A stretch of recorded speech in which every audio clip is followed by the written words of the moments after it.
रहस्यमय नगरी संभाला में नहीं रहते हैं भगवान। और भगवान और भगवती ने किस कुल में जन्म लिया है, प्रिडिक्शन नहीं, सत्य। हेलो फ्रेंड्स, कई सालों से सोशल मीडिया में संभाला नगरी की बहुत बार चर्चा की गई है और भगवान कल्कि से भी इसको जोड़ा गया है बार बार। संभाला नगरी कहाँ है?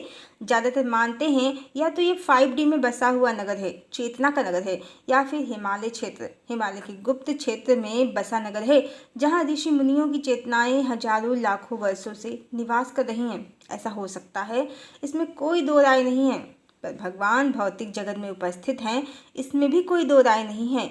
लोग कल्कि की रट लगाए हुए हैं और कल्कि दिख नहीं रहे हैं। इसी से बार बार अनुमान लगाया जाता है कि वो रहस्यमयी संभाला नगरी में रहते हैं।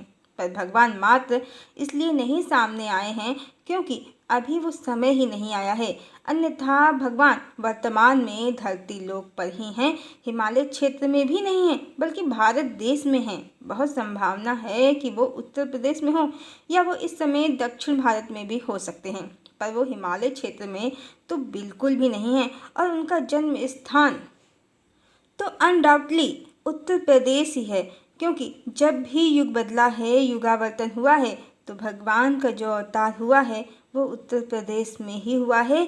नरसिंह अवतार, वामन अवतार हरदोई में हुए हैं, राम अवतार अयोध्या में हुआ है और कृष्ण अवतार मथुरा में हुआ है। बाकी राजा विक्रमादित्य भी उनके ही अवतार हैं, जो उज्जैन मध्य प्रदेश में हुआ है। एक भव्य और कुशल राजपुरुष चक्रवर्ती सम्राट रहे हैं भगवान इस अवतार में। और भगवान वेंकटेश का अवतार दक्षिण में हुआ है। इस अवतार में भगवान का देवी पद्मावती से विवाह हुआ है, जो माता लक्ष्मी का अवतार हैं।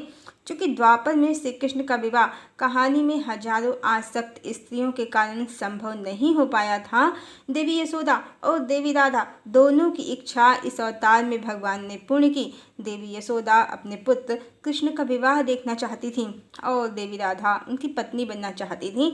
दोनों स्त्रियों की इच्छा इस अवतार में पूर्ण हुई। पद्मावती देवी राधा का पुनर्जन्म है, न कि किसी अन्य देवी का। टीवी सीरियल में इस सत्य को देवी भार्गवी को देवी राधा का अवतार दिखाकर संशय उत्पन्न किया गया है, जबकि देवी भार्गवी देवी लक्ष्मी का सतयुग का अवतार हैं। भृगु ऋषि और देवी ख्याति की पुत्री हैं वो। और देवी पद्मावती कलयुग का देवी लक्ष्मी का अवतार हैं और देवी राधा द्वापर में देवी लक्ष्मी का अवतार हैं। देवी पद्मावती, देवी राधा और देवी भार्गवी एक ही स्त्री हैं, जो दक्षिण भारत में भगवान वेंकटेश के वक्ष स्थल में निवास करती हैं। जो भगवान की प्राण प्रतिष्ठित मूर्ति है, उसी में वक्ष स्थल में देवी की आकृति अंकित है। बाकी अन्य मूर्तियों के द्वारा दो देवियों का भ्रम उत्पन्न होता है। इस तरह भार्गवी और पद्मावती एक ही स्त्री हैं, जो देवी राधा ही हैं, देवी लक्ष्मी ही हैं, आदि शक्ति ही हैं। अब ये भी समझ लेते हैं कि भगवान संभाला में क्यों नहीं है, क्योंकि भगवान धरती पर मनुष्यों के लिए आए हैं, न कि सूक्ष्म जगत की चेतनाओं के लिए। और भगवान जब भी मनुष्य शरीर धारण करते हैं तो मनुष्यों के बीच में ही निवास करते हैं, जैसे राम, श्री कृष्ण, बुद्ध, चैतन्य। और भगवान के जो भी अवतार समाज को परिवर्तित करने के लिए आए हैं, एक बड़ा परिवर्तन करने के लिए आए हैं या युग परिवर्तन करने के लिए, तो वो नेपाल, उत्तर प्रदेश, बंगाल इन्हीं क्षेत्रों में आए हैं।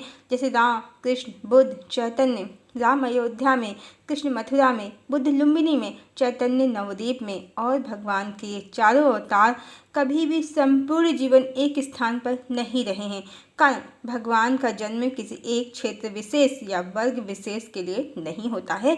भगवान संपूर्ण धरा के लिए आते हैं, सब के लिए आते हैं। जैसे राम अयोध्या से पंचवटी, पंचवटी से दक्षिण भारत और फिर लंका और फिर अयोध्या, इस तरह संपूर्ण जीवन एक स्थान पर नहीं रहे हैं। चैतन्य भी एक स्थान पर नहीं रहे हैं, नवद्वीप से वृंदावन और जगन्नाथपुरी उनका क्षेत्र रहा है। और बुद्ध भी कभी एक स्थान पर नहीं रहे हैं। कृष्ण भी मथुरा से गोकुल, गोकुल से मथुरा, फिर द्वारिका और द्वारिका से हमेशा हस्तिनापुर या इंद्रप्रस्थ के बीच में यात्रा करते ही रहे हैं जीवन पर्यंत। इसी तरह भगवान कल्कि भी बार बार स्थान परिवर्तन करेंगे, कारण भगवान की ऊर्जा एक स्थान पर ज़्यादा दिन नहीं रह सकती। और भगवान सबके लिए आते हैं, किसी स्थान विशेष के लिए नहीं। हाँ, जब भी युगावर्तन के लिए अवतार हुआ है तो नेपाल, उत्तर प्रदेश, बंगाल इसी क्षेत्र में अब तक हुआ है। कारण ये क्षेत्र हिमालय के बहुत निकट है। इस क्षेत्र के आसपास ऋषि मुनियों की ऊर्जा का बहुत विशाल और पावरफुल एनर्जी एरिया है, जो भगवान के प्रकट होने की ऊर्जा को संभाल सकता है। बाकी क्षेत्रों में ये ऊर्जा नहीं है। जैसे देवी गंगा को प्रकट होने के लिए हिमालय की कंदराओं की आवश्यकता है, अन्यथा उनका वेग प्रलय ला सकता है। यही कारण है भगवान के इन क्षेत्रों में अवतार का। एक बार जब वो अवतरित हो जाते हैं, फिर उसके बाद वो सभी वर्ग और क्षेत्रों के लिए कार्य करते हैं। आइए अब ये भी जान लेते हैं कि भगवान और भगवती का जन्म किस कुल में हुआ है। चूँकि ये कलिकाल है, यहाँ पर धन और सम्मान अनैतिक तरीके से जिन्होंने इकट्ठा किया है वो बड़े व्यक्तित्व कहलाते हैं। सो भगवान का अवतार ऐसे किसी बड़े घर में तो नहीं हुआ है, पर भगवान का जो अवतार हुआ है वो यदुवंश में ही हुआ है। बुद्ध रघुवंश में पैदा हुए थे और कल्कि फिर से यदुवंश में ही पैदा हुए हैं। जो पुरातन काल में द्वापर में भगवान का कुल रहा है, उसी में सतयुग में उनके कुल को नाम, धर्म, न्याय और नीति का शासन पुनः स्थापित हो जाएगा। जब तो फिर से हो जाएगा। भगवान को आप क्षत्रिय भी समझ सकते हैं, यादव भी या फिर ग्वाला भी, पर हैं वो यदुवंशी ही, श्री कृष्ण के वंशज। और देवी भगवती का जन्म हुआ है दक्ष प्रजापति की पुत्री देवी ख्याति और भृगु ऋषि के कुल में, जो कलिकाल में कहीं गुमनाम सा है, पर सतयुग में इस कुल को भी इसका अस्तित्व फिर से प्राप्त हो जाएगा। उनकी माता देवी ख्याति का ही पुनर्जन्म हो सकती हैं। उनके पिता इस जन्म में भी महान तपस्वी रहे हैं, वो भृगु ऋषि का पुनर्जन्म हो सकते हैं। और इस बार सब कुछ फिर से रिवर्स में इसीलिए चला गया है क्योंकि अब कलिकाल से हम बिल्कुल विपरीत समय में जा रहे हैं। युग का चक्र अभी जो दिशा चल रही है, अब उसके विपरीत चलेगा। धरती के पोल शिफ्ट का भी यही कारण है। पोल शिफ्ट होगा, एनर्जी शिफ्ट होगी, युग बदलेगा और भगवान और भगवती जिस डिवाइन फैमिली को बिलोंग करते थे पहले और इस जन्म में भी करते हैं, उसे फिर से ख्याति प्राप्त हो जाएगी। क्योंकि सतयुग कोई साधारण युग ही नहीं है। 4 युगों के बाद धर्म क्षय होते होते अब पुनः अपने चारों चरणों के साथ फिर से कीर्तिमान होगा, प्रतिष्ठित होगा।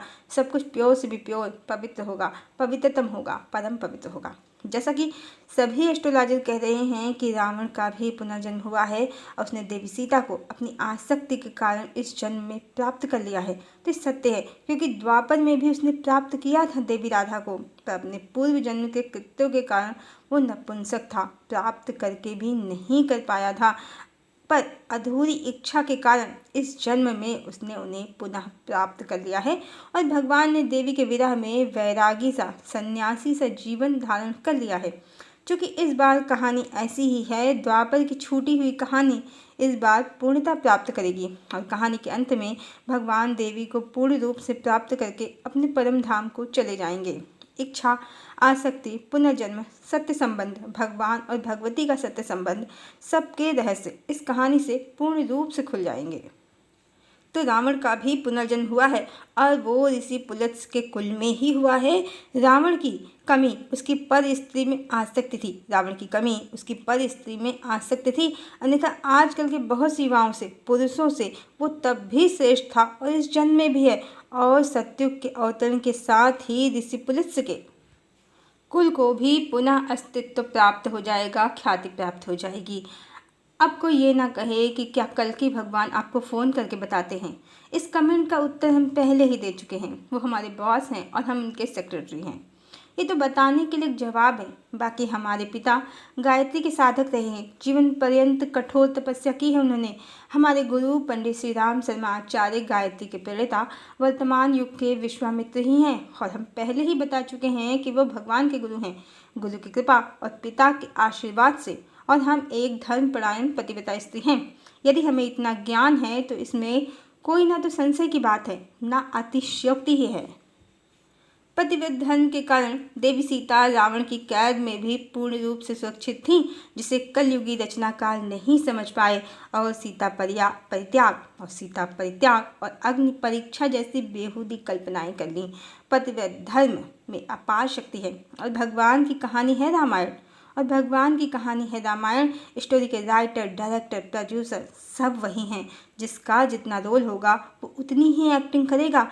कहानी से हटके, स्क्रिप्ट से हटकर लीक से हटकर अभिनय कोई नहीं कर सकता और इस समय भी सबका रोल पहले से ही डिसाइडेड है। सब लोग अपनी अपनी सोल कॉन्शियसनेस और मिले हुए रोल के अनुसार ही काम कर रहे हैं और हम भी।